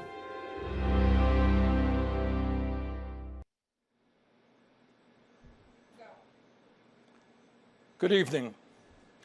Our great nation is now living in an unprecedented moment. We're facing the worst public health crisis in 100 years and the worst economic collapse since the Great Depression. We are confronting systemic racism and the enormous threat to our planet of climate change. And in the midst of all of this, we have a president who is not only incapable of addressing these crises, but is leading us down the path of authoritarianism. This election is the most important in the modern history of this country. In response to the unprecedented crises we face, we need an unprecedented response, a movement like never before, of people who are prepared to stand up and fight for democracy and decency and against greed, oligarchy, and bigotry. And we need Joe Biden as our next president. Let me take this opportunity to say a word to the millions of people who supported my campaign this year and in 2016. My friends, thank you for your trust, your support, and the love you showed Jane, me, and our family. Together, we have moved this country in a bold new direction, showing that all of us, black and white, Latino, Native American, Asian American, gay and straight, native-born and immigrant, yearn for a nation based on the principles of justice, love, and compassion. Our campaign ended several months ago, but our movement continues and is getting stronger every day. Many of the ideas we fought for that just a few years ago were considered radical are now mainstream. But let us be clear, if Donald Trump is reelected, all the progress we have made will be in jeopardy. At its most basic, this election is about preserving our democracy. During this president's term, the unthinkable has become normal. He has tried to prevent people from voting, undermined the U.S. Postal Service, deployed the military and federal agents against peaceful protesters, threatened to delay the election, and suggested that he will not leave office if he loses. This is not normal, and we must never treat it like it is. Under this administration, authoritarianism has taken root in our country. I and my family, and many of yours, know the insidious way authoritarianism destroys democracy, decency, and humanity. As long as I am here, I will work with progressives, with moderates, and yes, with conservatives to preserve this nation from a threat that so many of our heroes fought and died to defeat. This president is not just a threat to our democracy, but by rejecting science, he has put our lives and health in jeopardy. Trump has attacked doctors and scientists trying to protect us from the pandemic, while refusing to take strong action to produce the masks, gowns, and gloves our healthcare workers desperately need. Nero fiddled while Rome burned. Trump golfs. His actions fanned this pandemic, resulting in over 170,000 deaths and a nation still unprepared to protect its people. Furthermore, Trump's negligence has exacerbated the economic crisis we are now experiencing. Since this pandemic began, over 30 million people have lost their jobs, and many have lost their health insurance. Millions of working families are wondering how they will feed their kids, and they're worried that they will be evicted from their homes. And how has Trump responded? Instead of maintaining the $600 a week unemployment supplement that workers were receiving and the $1,200 emergency checks that many of you received, instead of helping small businesses, Trump concocted fraudulent executive orders that do virtually nothing to address the crisis while threatening the very future of Social Security and Medicare. But the truth is that even before Trump's negligent response to this pandemic, too many hardworking families have been caught on an economic treadmill with no hope of ever getting ahead. Together, we must build a nation that is more equitable, more compassionate, and more inclusive. I know that Joe Biden will begin that fight on day one. Let me offer you just a few examples of how Joe will move us forward. Joe supports raising the minimum wage to $15 an hour. This will give 40 million workers a pay raise and push the wage scale up for everyone else. Joe will also make it easier for workers to join unions, create 12 weeks of paid family leave, fund universal pre-K for 3- and 4-year-olds, and make childcare affordable for millions of families. Joe will rebuild our crumbling infrastructure and fight the threat of climate change by transitioning us to 100% clean electricity over the next 15 years. These initiatives will create millions of good-paying jobs all across our country. As you know, we are the only industrialized nation not to guarantee health care for all people. While Joe and I disagree on the best path to get universal coverage, he has a plan that will greatly expand health care and cut the cost of prescription drugs. Further, he will lower the eligibility age of Medicare from 65 down to 60. To help reform our broken criminal justice system, Joe will end private prisons and detention centers, cash bail, and the school-to-prison pipeline. And to heal the soul of our nation, Joe Biden will end the hate and division Trump has created. He will stop the demonization of immigrants, the coddling of white nationalists, the racist dog whistling, the religious bigotry, and the ugly attacks on women. My friends, I say to you, to everyone who supported other candidates in the primary, and to those who may have voted for Donald Trump in the last election, the future of our democracy is at stake. The future of our economy is at stake. The future of our planet is at stake. We must come together, defeat Donald Trump, and elect Joe Biden and Kamala Harris as our next president and vice president. My friends, the price of failure is just too great to imagine. Thank you.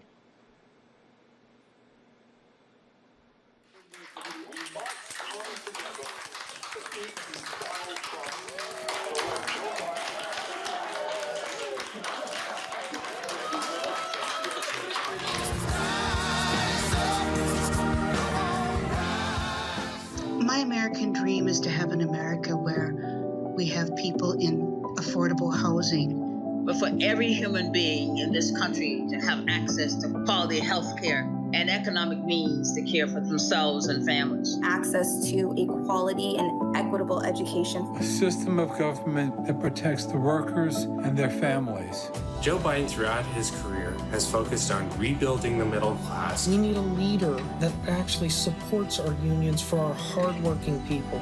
Real leadership to show genuine support for small businesses during this downturn due to the COVID crisis. I believe Joe Biden has the experience, the platform, and the empathy to build America back better. He wants good things for all Americans, not just a select few.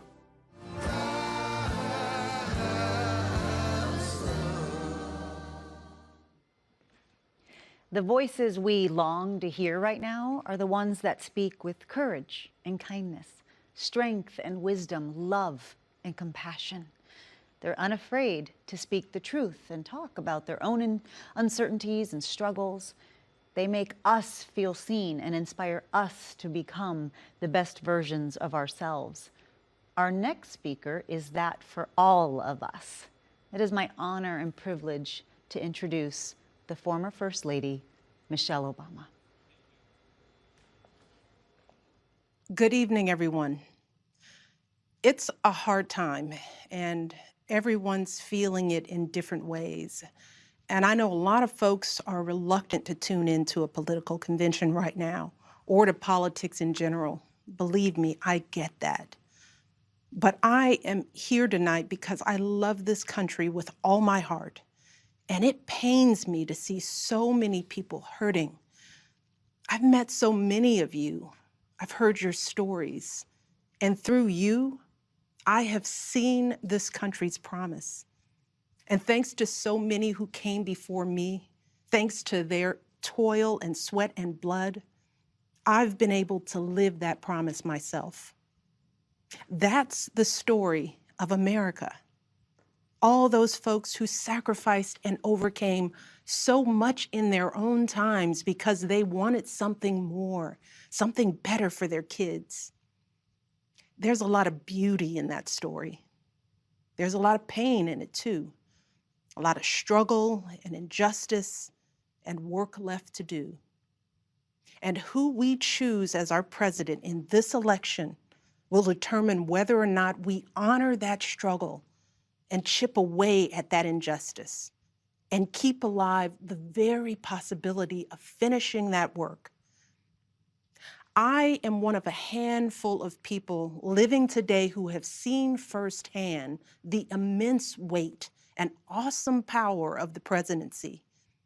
And let me once again tell you this: the job is hard.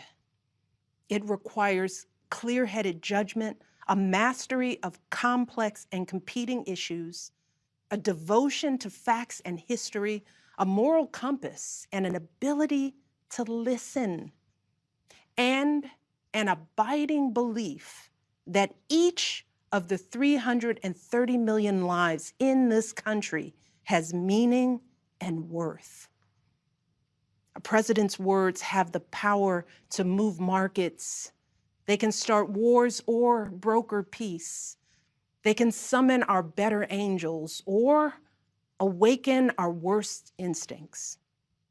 You simply cannot fake your way through this job. As I've said before, being president doesn't change who you are. It reveals who you are.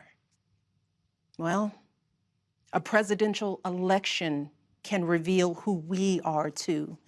And 4 years ago, too many people chose to believe that their votes didn't matter. Maybe they were fed up. Maybe they thought the outcome wouldn't be close. Maybe the barriers felt too steep, whatever the reason.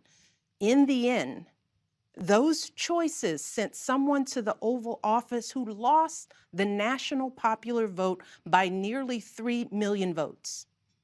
In one of the states that determined the outcome, the winning margin averaged out to just 2 votes per precinct. 2 votes. And we've all been living with the consequences.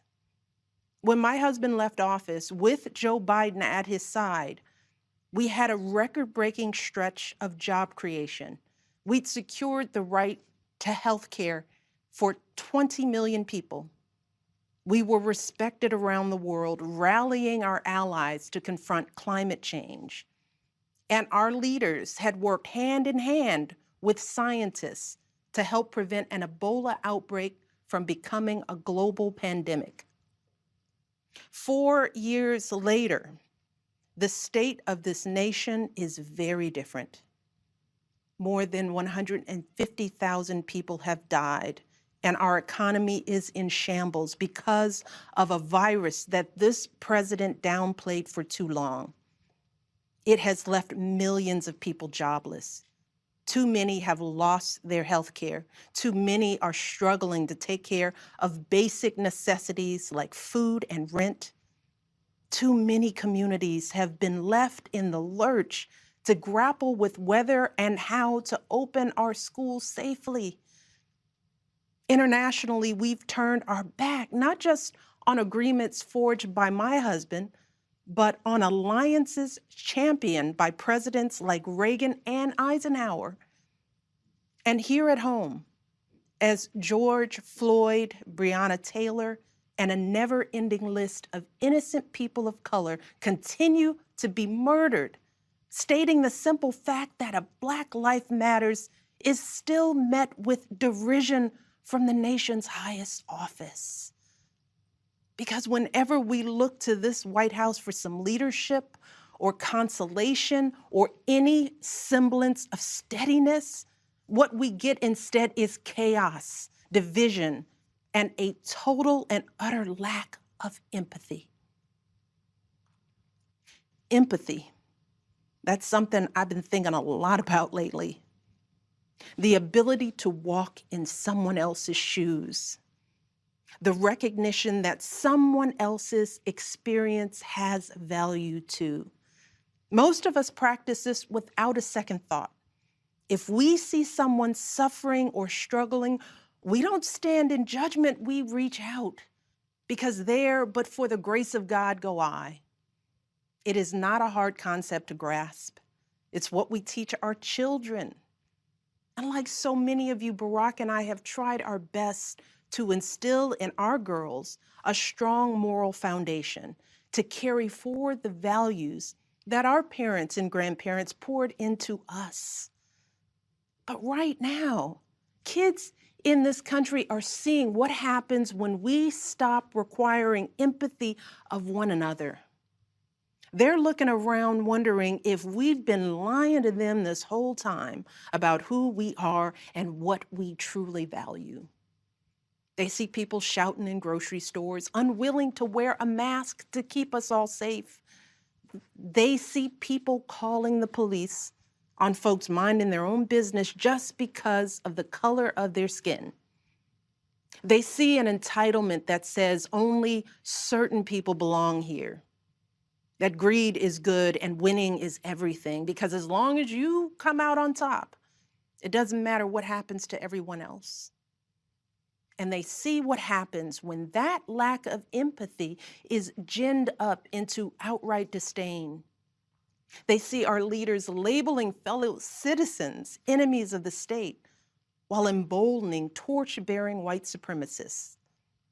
They watch in horror as children are torn from their families and thrown into cages, and pepper spray and rubber bullets are used on peaceful protesters for a photo op. Sadly, this is the America that is on display for the next generation. A nation that's underperforming not simply on matters of policy, but on matters of character. And that's not just disappointing, it's downright infuriating. Because I know the goodness and the grace that is out there in households and neighborhoods all across this nation. And I know that regardless of our race, age, religion, or politics, when we close out the noise and the fear and truly open our hearts, we know that what's going on in this country is just not right. This is not who we want to be. So what do we do now? What's our strategy? Over the past 4 years, a lot of people have asked me, when others are going so low, does going high still really work? My answer, going high is the only thing that works. Because when we go low, when we use those same tactics of degrading and dehumanizing others, we just become part of the ugly noise that's drowning out everything else. We degrade ourselves. We degrade the very causes for which we fight. But let's be clear. Going high does not mean putting on a smile and saying nice things when confronted by viciousness and cruelty. Going high means taking the harder path. It means scraping and clawing our way to that mountaintop. Going high means standing fierce against hatred while remembering that we are one nation under God. And if we want to survive, we've got to find a way to live together and work together across our differences. And going high means unlocking the shackles of lies and mistrust with the only thing that can truly set us free, the cold, hard truth. So let me be as honest and clear as I possibly can. Donald Trump is the wrong president for our country. He has had more than enough time to prove that he can do the job, but he is clearly in over his head. He cannot meet this moment. He simply cannot be who we need him to be for us. It is what it is. Now, I understand that my message won't be heard by some people.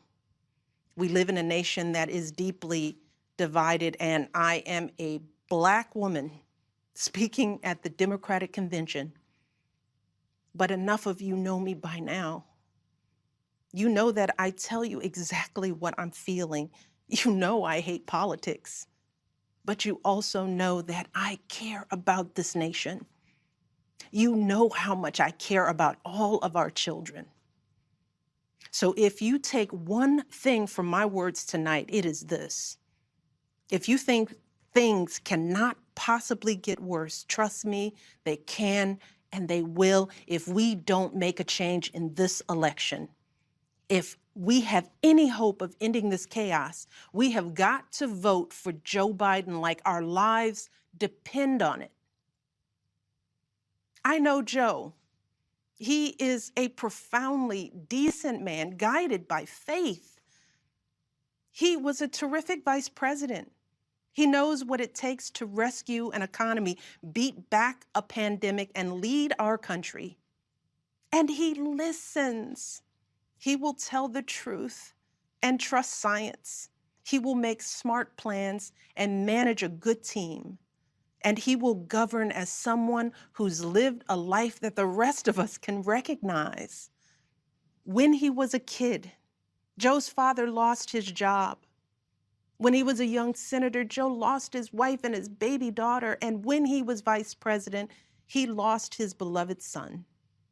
So Joe knows the anguish of sitting at a table with an empty chair, which is why he gives his time so freely to grieving parents.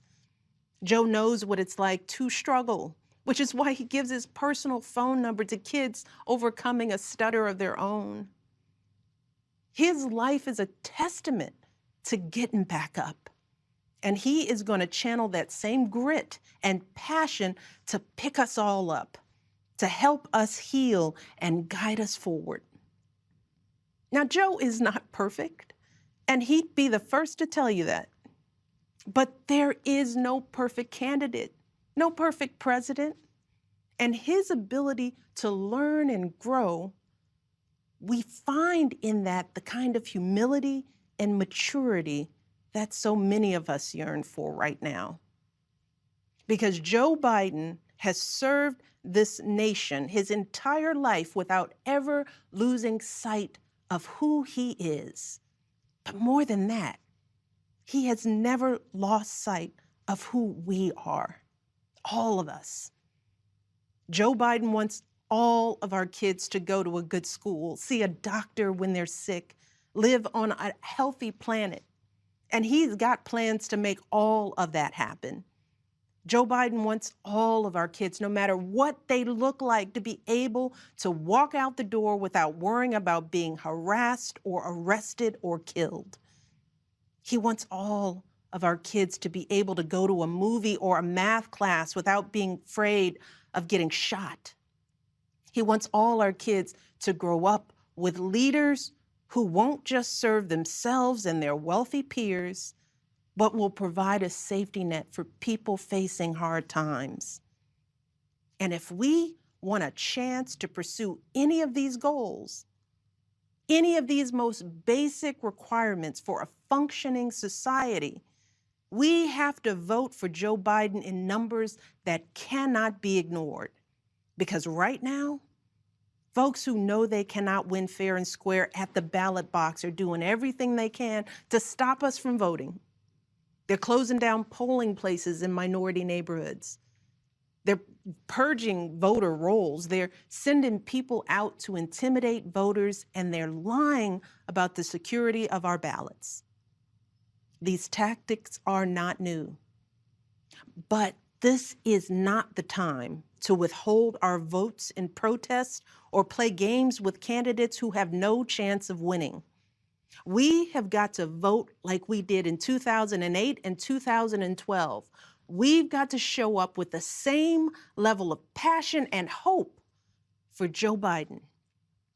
We've got to vote early, in person if we can.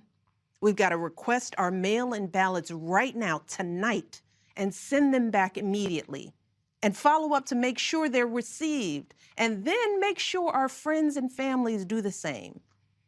We have got to grab our comfortable shoes, put on our masks, pack a brown bag dinner, and maybe breakfast too, because we've got to be willing to stand in line all night if we have to. Look, we have already sacrificed so much this year. So many of you are already going that extra mile. Even when you're exhausted, you're mustering up unimaginable courage to put on those scrubs and give our loved ones a fighting chance. Even when you're anxious, you're delivering those packages, stocking those shelves, and doing all that essential work so that all of us can keep moving forward. Even when it all feels so overwhelming, working parents are somehow piecing it all together without childcare. Teachers are getting creative so that our kids can still learn and grow. Our young people are desperately fighting to pursue their dreams. And when the horrors of systemic racism shook our country and our consciences, millions of Americans of every age, every background rose up to march for each other, crying out for justice and progress. This is who we still are. Compassionate, resilient, decent people whose fortunes are bound up with one another. And it is well past time for our leaders to once again reflect our truth.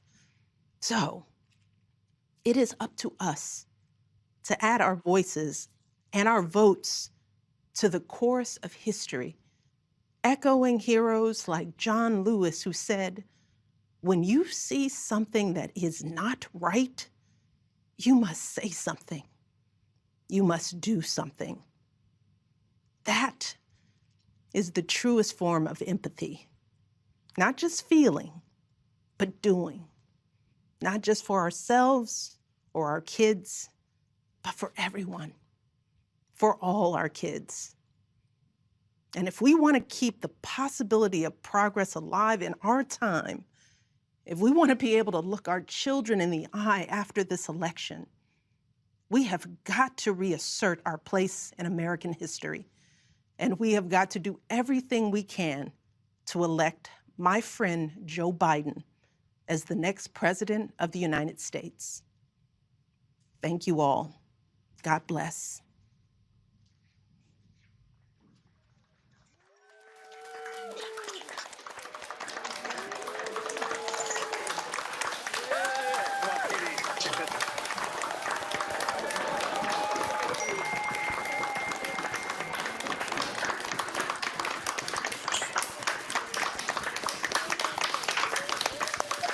Wow, wow, wow. Thank you, Michelle Obama. You are what we miss in this country. We need more of that example. Thank you so much for being part of this unconventional convention.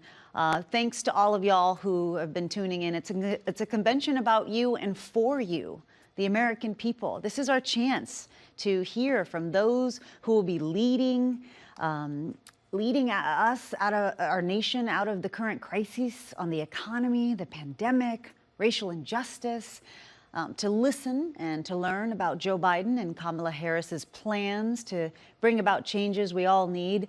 This is our chance to unite across America. In addition, we'll call the roll and we'll hear from the future First Lady, Dr. Jill Biden. I want to thank you again for joining us. Join us the rest of the week. This is your convention. This is your campaign. And we, the people, are going to save this democracy in November. Right now, Billy Porter and Stephen Stills are going to remind us what it's all worth. Good night.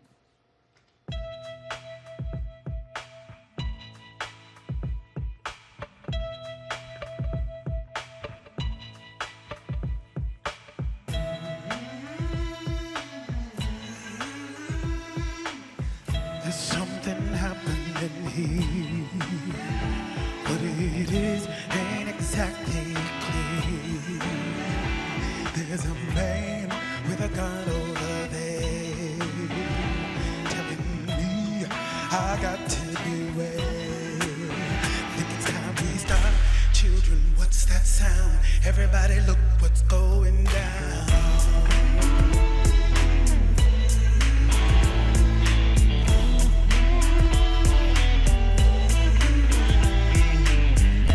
Battle lines right if everybody's wrong. Young people speaking their minds, getting so much resistance from behind. We gotta stop. Children, what's that sound? Everybody look what's going down.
We the people call the 48th Quadrennial Democratic National Convention to order. Today, we gather virtually. However, we gather unified in spirit, unified in our values and purpose. It's up to us to carry on the fight for justice. Our actions will be their legacies. You just got to keep pushing. You can't let up. Joe Biden and Kamala Harris will lead by example. It'll be science, not politics or ego, that will drive their decisions. They know the health of our people goes hand in hand with the strength of our economy. My dad was a healthy 65-year-old. His only pre-existing condition was trusting Donald Trump, and for that, he paid with his life. The future of our democracy is at stake. The future of our economy is at stake. The future of our planet is at stake. If we want to be able to look our children in the eye after this election, we have got to reassert our place in American history. And we have got to do everything we can to elect my friend Joe Biden as the next president of the United States. Hello, I am Pastor Jerry Young. Let us pray together. Almighty God, we are grateful to you for having granted to our nation the democratic ideal by which our destiny may be fashioned. We are thankful to you for having blessed these United States of America to survive the climate of confusion and chaos, racism and injustice, uncertainty, helplessness, and irresponsibility. We now, O Lord, invoke your presence and participation throughout the life of this convention. It is our prayer that you will enable this convention to produce a vision that will promote healing, hope, and health for our nation, a vision that will inspire, inform, and be inclusive of all Americans, a vision that will rekindle in us a renewed commitment to the high ideal of our democracy, that we are created equal and are endowed by the Creator with certain inalienable rights, that among these are life, liberty, and the pursuit of happiness. We would pray that you would grant to those to whom we will entrust with the authority of government to be competent, compassionate, courageous, committed, and consecrated, and guide us, the people, to support them in all good and wise legislation, that we all may prosper under an equal law, defend our liberties, and grant us a sense of our own responsibility, achieve unity of purpose among us, and grant unto us the victory of faith and freedom in the ideas to which we are committed as a nation. Strengthen us with honor and grant us peace. Provide us, O God, with the strength and spiritual sustenance to do justly, to love mercy, and to walk humbly with our God. In the strong name of Jesus, amen. Delegates and distinguished guests, we've concluded this evening's convention program. The convention will stand in recess until tomorrow evening.